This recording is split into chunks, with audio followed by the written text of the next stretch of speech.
And once again, we are here on Living in the 21st Century. Joining me today in the studio is Professor Dana Janbeck. She's from LaSalle College. And we are going to be talking specifically about the Syrian crisis and its refugees. Professor, welcome once again to Living in the 21st Century. Thank you for having me.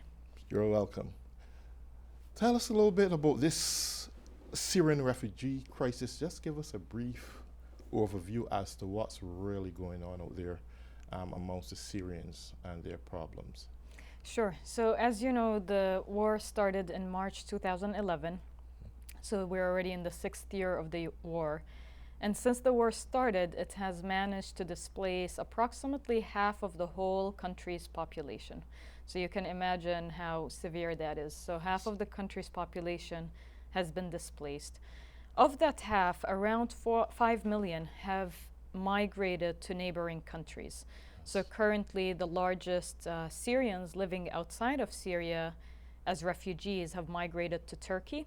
So we have about 2.7 million Syrians living in Turkey. Then a smaller number is living in Lebanon, and approximately 600,000 are living in Jordan. And the situation in Syria is obviously so bad that Syrians have actually fled to Iraq and to Egypt. And in displacing half of the country's population, the war has managed to uproot families and to disrupt social circles and to disrupt people's source of income. Yes. Yes.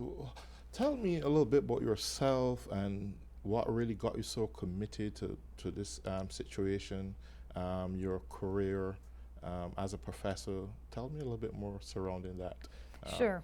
So I'm a professor of communication at LaSalle College, and I have been interested in the Syrian crisis since the start of it, but really it was actually a journalist who wrote an article about the Syrian refugee crisis that really got me interested in learning more about what the conditions were like for refugees. So about 3 years ago, I recruited two other professors, Melissa Wall from California State University and Madeline Campbell from Worcester State University. And I recruited them and they joined me on a trip to the Middle East. And we started going back and forth to specifically Jordan to meet with refugees who are living there in both urban areas and in camps. I should tell you that I am originally from Jordan, so I speak Arabic and obviously I'm familiar with the geography. So that trip allowed me to learn also a little bit more about the place where I grew up and how it's become host to what we consider today the largest humanitarian crisis of our time. I understand. Yes, I understand though that there are some of those refugees presently in Jordan who some are privileged, I believe, to be living in suburban areas, and then there are some who are in refugee camps. What really make it so privileged that some are dispersed differently than others? What is the cause of that? So the majority actually of refugees around the world live in urban areas. Okay. So even though refugee camps is the first image that would come to our mind when we think about refugees, in fact the majority actually live in urban areas. And usually people migrate to urban areas for the same reason that you and I might migrate from one city to another. It's usually in search of a job and it's in search of an income. And those living in urban areas faced a host of challenges that are different than those living in refugee camps. But either or, any way you look at it, the situation is difficult for both populations. I understand. And based on what I would have seen over the years there on television, as far as my eyes can see and understand, how the children really coping with this? What about their educational needs? This is a situation where we have seen some of the most, ugliest things happening to kids in terms of being tormented even by military. How are we creating a new generation out of Syria of kids to be productive when this kind of distortion is going on around them? What's going on in that area in the education? So, in terms of education, it's one of the bigger challenges that are faced by the Syrian children. Mhm. Approximately half of Syrian children who are living outside of Syria are not attending Mhm.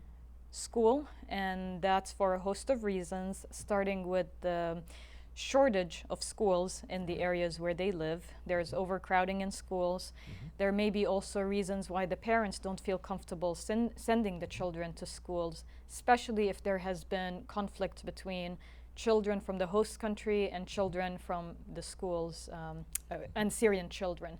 So parents may not feel comfortable sending them. If families live in urban areas, Mhm. they may not have the means Mhm. to put their children on public transportation, Right.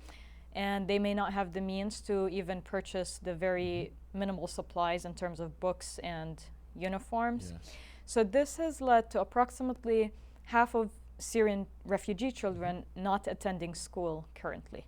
So you can only imagine that what that means for the future of Syria Yes. and of rebuilding Syria when that large of a number is not in school. Well, that's true. I mean, this have a solid impact negatively on a creation for a generation really to know what's going on with kids in terms of not having that access to education and trying to survive from one day to the next. Now, that would bring me to a question. I heard recently that the president said he would think about safe zones into Syria. Do you think that will have an impact on actually curving um, the negative thought of even thinking that children would be lacking education, which is so vital at this age, opposed to be trying to survive? As a matter of fact, they're even worse than in some third world countries right now. How do you think this can really impact these kids at this stage if he was to introduce a safe zone and have it probably policed by the military? Would that make a significant difference? Well, I think for Syrian children to be going to school, they Mhm. need to first achieve a number of things, Yes. starting with feeling safe Mhm. in the place where they do live. Mhm. And after that, having the financial ability to Mhm. attend school, so their Yes. parents having some sort of an income, some sort of a stipend Mhm. that would enable their children to attend school. And then after that, obviously, there has to be also some level of psychological help Yes. because those are children who fled war, Yes. and many of them have seen death in front of their own eyes. So there has to be also some level of psychological support. Absolutely. And if you can achieve those three things, and of course there has to be the fourth thing is Yes. having a school available That's true. for Syrians. So for example, in Jordan, some of what's happening is that teachers are pulling double shifts Yes. where Jordanian students are going for set hours, and then Syrian children are following them. Yes. So you of course have to have the infrastructure to build schools, That's true. to have classrooms, to have teachers. That's true. And that rehabilitation process seems to be a way out of reach right now. But I want to retrace back here. I know you've been for the past 3 years to Jordan, but your last trip was to Germany. Correct. What is the difference between the refugees in Jordan and Germany? How do you see the governments in terms of how they're taking them in?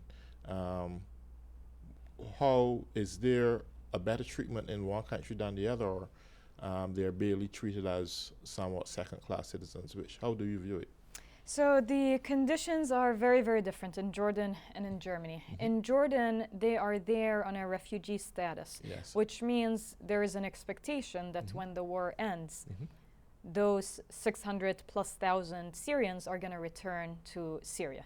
Obviously, that may not be, it's not as straightforward as I'm Right. making it sound, because until today you still have Iraqis who became refugees in 2003 Right. still living in Jordan, Yes. even though technically the to a certain level the war has ended. So those in Jordan, again, they're there on refugee status. They're relying on donations, international donations, local donations to sustain themselves. Right. Those in Germany, there's a path for them to integrate into society. and they take integration classes, they take German classes. I don't know if you've ever tried to learn German, extremely difficult language to learn. And so there's some effort to try and integrate the Syrians into German society. Yes. There are challenges. Those living, so I visited Berlin a couple of times last year, and those who are living there, their biggest challenge is finding housing. There's a shortage of houses available for them. Right. And the other challenge is learning the language. Again, as you can imagine, to be able to obtain a job where you are making good income, you have to be able to speak the language. Yes. And you cannot learn the language in a couple of months. It's going to take years. Years. And that also may mean that it has to be a replenishment of young birthers into those countries where these younger kids that grow up in that society may be able then to learn the language and probably help their parents and that kind of phase that they may have to go through. Here in the U.S., some people here in the U.S. fear that refugees are not screened enough before entering the U.S. How can you respond to them? What would you say that there should not be too much concern about refugees entering the U.S.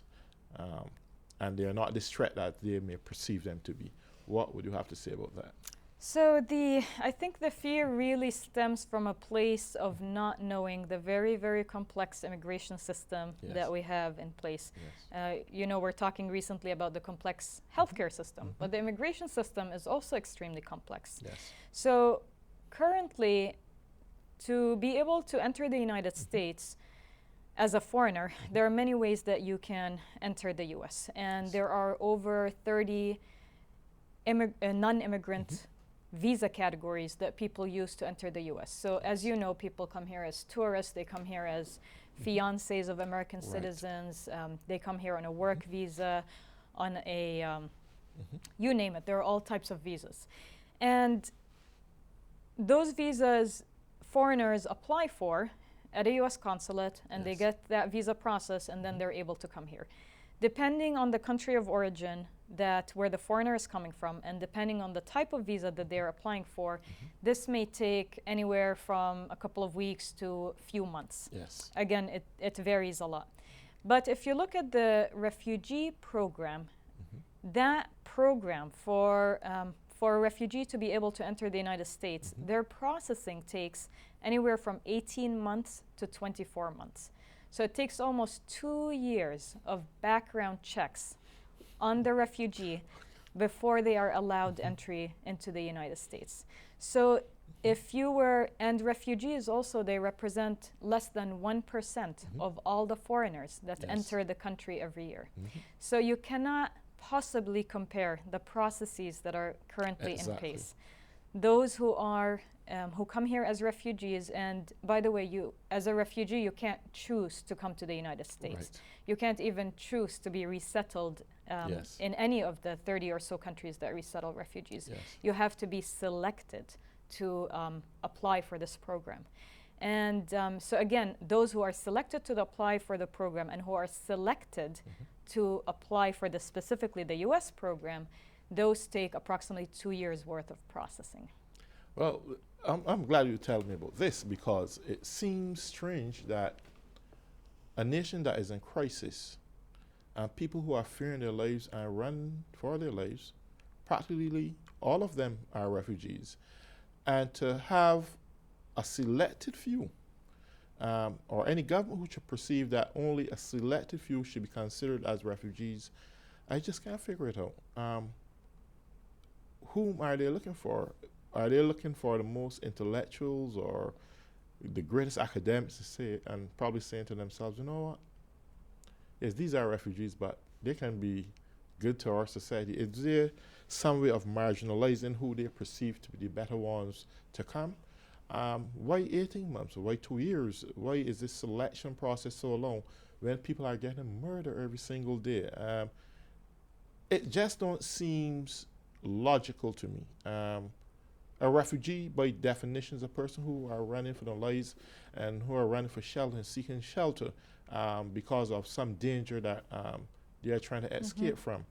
And to actually frame who we perceive to be a refugee under those circumstances, I can't figure it out. So there's definitely debate in this country about Yes. whether, for example, someone who's fleeing violence from Central America Right, is technically a refugee or is technically a migrant. right. In terms of Syrians specifically, all those who have left the country are considered refugees in the countries where they have resettled. Yes. Again, mainly Turkey, Lebanon, and Jordan. But again, only less than 1% of all the world's refugees ever get resettled into a third country like the United States.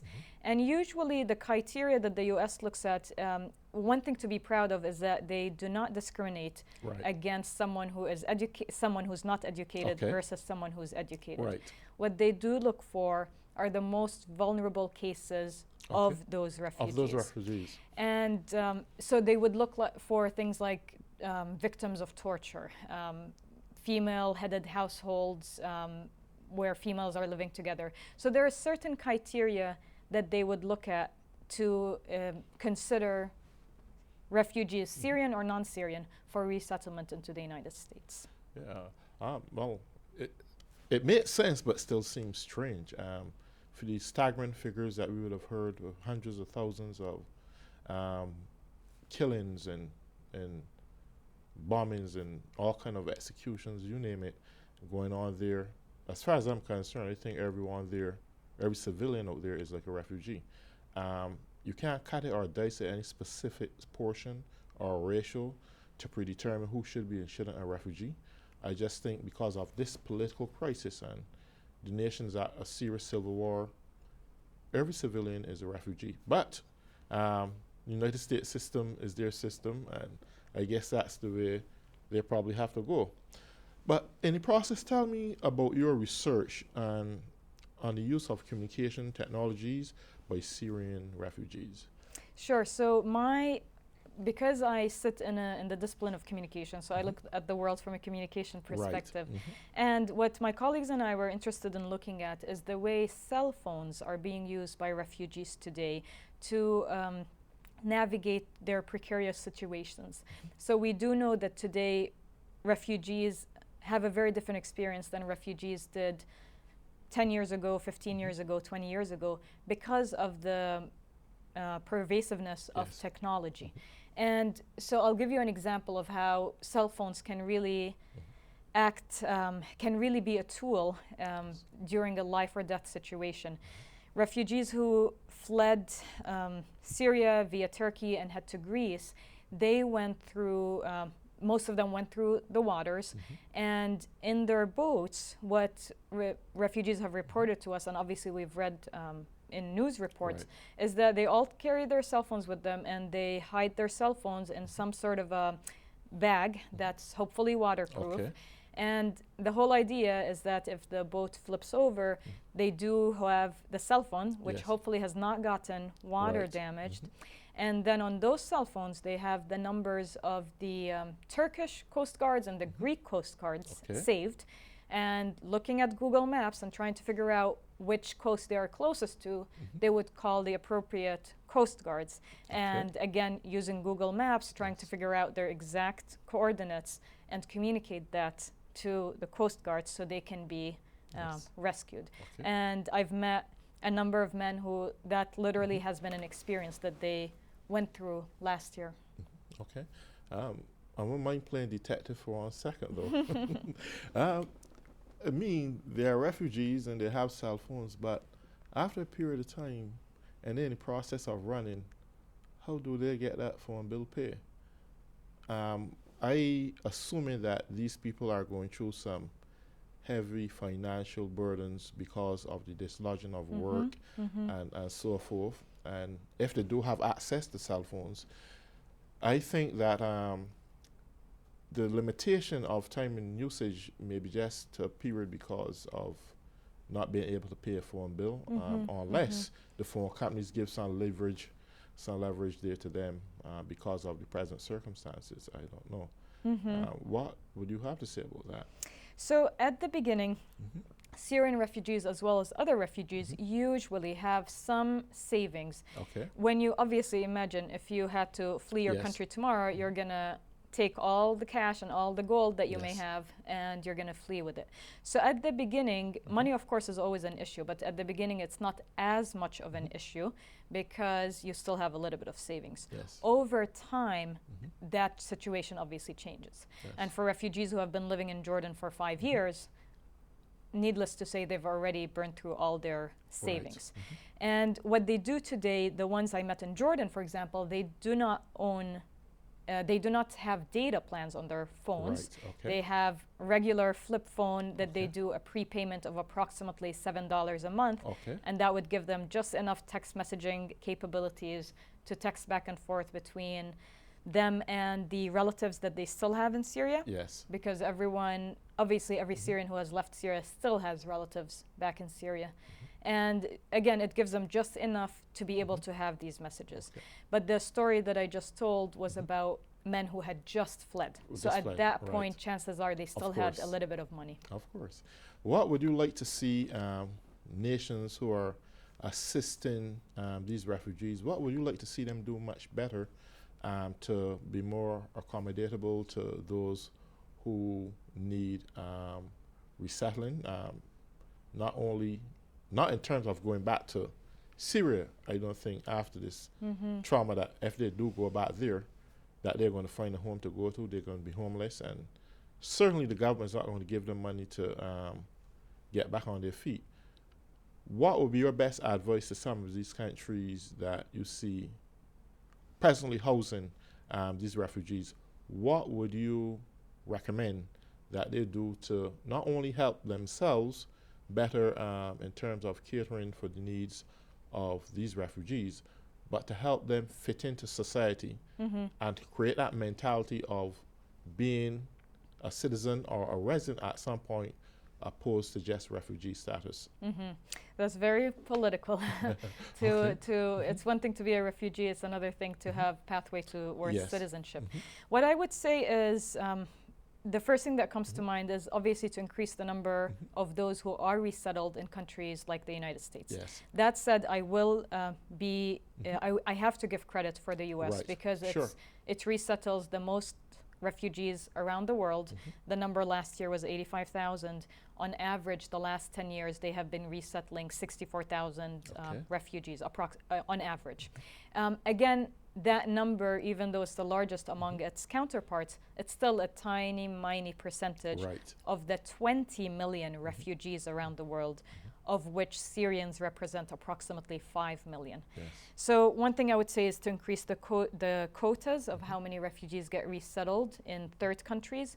But really, perhaps even more importantly than that, if refugees in the Middle East felt like they had opportunities to get educated, opportunities to work, and Yes. opportunities to be dependent on themselves, you wouldn't see this influx of refugees Right. to Europe. The situation in the countries that resettle refugees have gotten so bad in around 2015, and that's when we really started seeing people heading west in the Yes. hundreds of thousands. So you really have to invest in infrastructure in those hosting countries, Turkey, Lebanon, and Jordan, and have opportunities for the children to go to school, have opportunities for the parents Definitely. to be able to use their skills, because if they're not working, they're getting de-skilled. Yes. If you don't practice your profession for 5 years, That's correct. you're not gonna remember a lot of it. Well, that's true.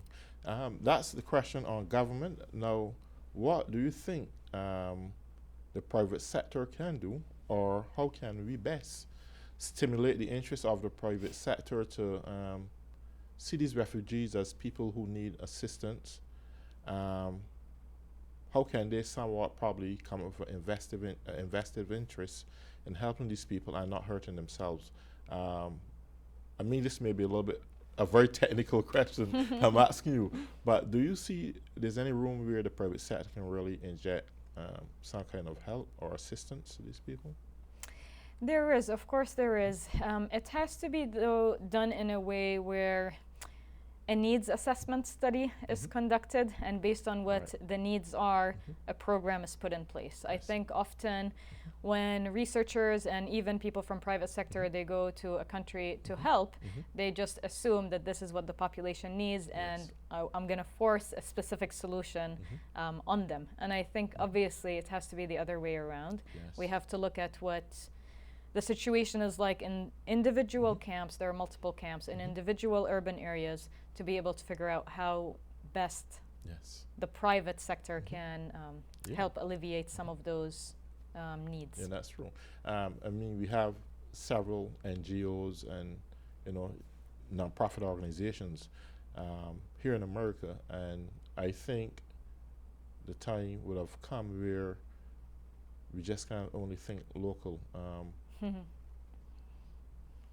Push the interest a little bit further and reach out to these people, because they definitely need help, especially the children. I've seen some of the most gruesome things on clippings, and I couldn't believe that toddlers, I mean, they're even 2 years yet going through these kind of things. So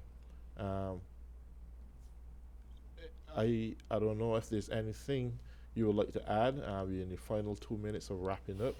If there's anything you want to conclude and say. Sure. I guess I would say that we have 20 million refugees, which means we have 20 million stories of stories, you know, of displacement, of people who have lost every single thing, their homes, their belongings, but more importantly than homes and belongings, their parents, their brothers, their sisters, their children. I've met men and women who have lost all of the above. And so I think sometimes it's even hard to relate, because the level of tragedy is so severe. But I think, if nothing else, if we're even looking at the refugee crisis from a self-interest perspective, it is in our self-interest to ensure that the conditions in these countries, Turkey, Jordan, Lebanon, are in good shape. Beautiful. So that we don't see a refugee crisis heading west. Sure. Well, thank you so much, Professor. Thank you for dropping by here on Living in the 21st Century and really explaining to those viewers who will view the show what's really going on in Syria and the real detailed things that they need to know. And if there's any way that anyone can help and they can make a difference, please feel free in doing so. So I want to say to all of you, thank you so much for joining us once again on Living in the 21st Century. Goodbye.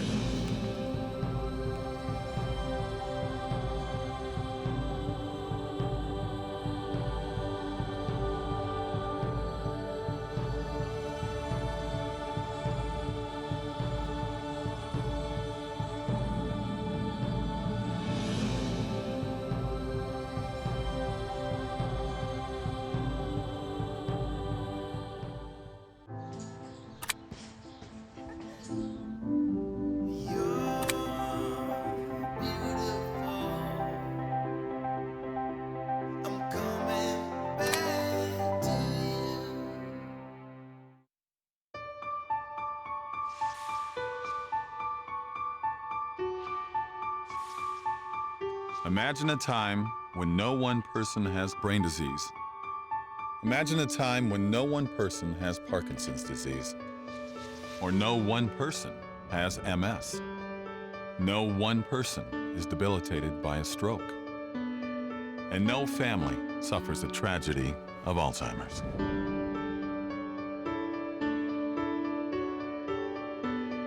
Some of the best minds in America are doing more than imagining. The American Brain Foundation is seeking to find cures, where life without brain disease isn't just something we can imagine, it's something we can know.